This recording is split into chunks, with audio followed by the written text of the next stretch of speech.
It's 2026, and these are 5 upcoming games that might just become new cult classics. These are games that are not trying to be mainstream. They're games that are not trying to be the new Fortnite killer or the new Call of Duty killer. They're games that are just trying to do something unique, and games that are trying to do that one unique thing very well. And I think that by the end of it, you're going to be heading off to Steam to add at least 1 or 2 of them to your wish list. The first one is Totally Legit Wheeler Seller. I think it was originally supposed to be titled Totally Legit Wheeler Dealer, but I imagine there must have been some kind of copyright issue that got in the way. It's an open world game where you play as a used car salesman. You drive around, you buy cars, you resell them. The hook is that you are just the shadiest, conniving, most weaselly little bastard you can imagine selling used cars. You use shoe polish to hide wear on the tires. You black out the engine lights before you sell the cars. You doctor pictures to post them online. All sorts of just shady rat bastard shit. Can't wait to play it. I feel like it's going to be just really funny to play. 2 is a game that I only heard about a week or 2 ago. It's called The Path into the Abyss. It's a stalker-like game. Apparently, the developers of it were really strongly inspired by Anomaly. There is already a pre-alpha demo for this game. You can actually go on Steam and just play it right now. The intro's really cool, the trailer's really cool, the graphics are amazing. There's still definitely some kinks to work out, and I do have a few concerns about it. But the cool thing about it is that it doesn't take place in the usual like Eastern European Chernobyl exclusion zone that we're used to. It takes place in Buenos Aires in Argentina, and like the setting is so cool. They do so many things to make it unique to the area. The way it is going to differ from Stalker really just kind of makes it interesting and unique.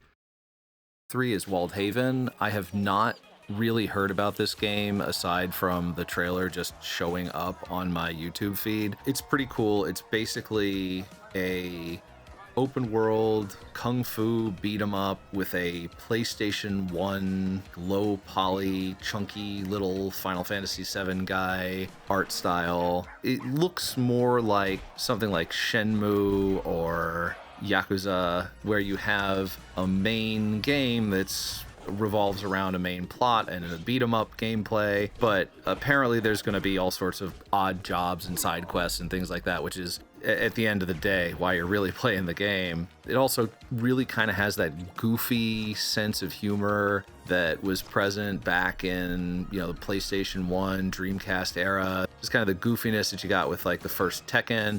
It looks pretty good. I'm really looking forward to it. The 4th one, this one I don't know a ton about. It's called Showa American Story. This one is another throwback to games of the past. Waldhaven was more of a like 5th gen PlayStation 1 kind of throwback. Showa American Story feels more like a 6th or 7th gen action game. The idea is that it takes place in America in the future after there's been a lot of Japanese influence on America. So you have these really bizarre, otherworldly, alternate dimension-y showcases of American landscapes with Japanese culture kind of like superimposed on it. And the game itself is just a super violent action brawler game, which is also very cool. It really feels a lot like games where you kind of had this weird setting that was a mix of Japan and the West. Games like Metal Wolf Chaos or No More Heroes is probably the one that comes to mind the most. Games like God Hand. Now, the curveball to all this is that even though it's a game about Japanese cultural influence in America, the game is made by a Chinese studio, so that's really interesting too. But anyway, it looks like the gameplay itself is just kind of a dumb No More Heroes platinum game style brawler, which I am absolutely all for. I think we definitely need more of those.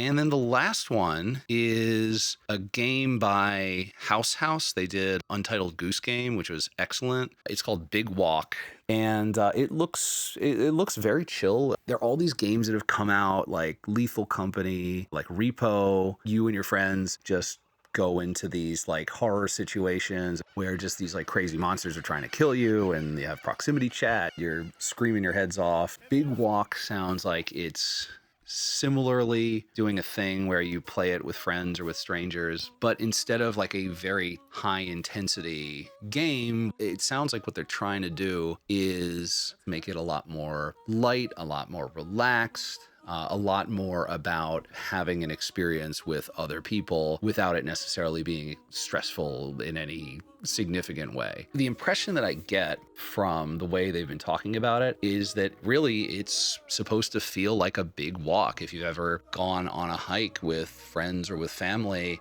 there's that kind of very casual, conversational feel to it where you're experiencing this walk together, but really like the reason why you go on the walk is to be with those other people, to talk to them, to, you know, learn something about them, to make a connection. And really, I don't think I've ever seen a game try to do that before. Big Walk is less about the gameplay itself and more about fostering that kind of experience.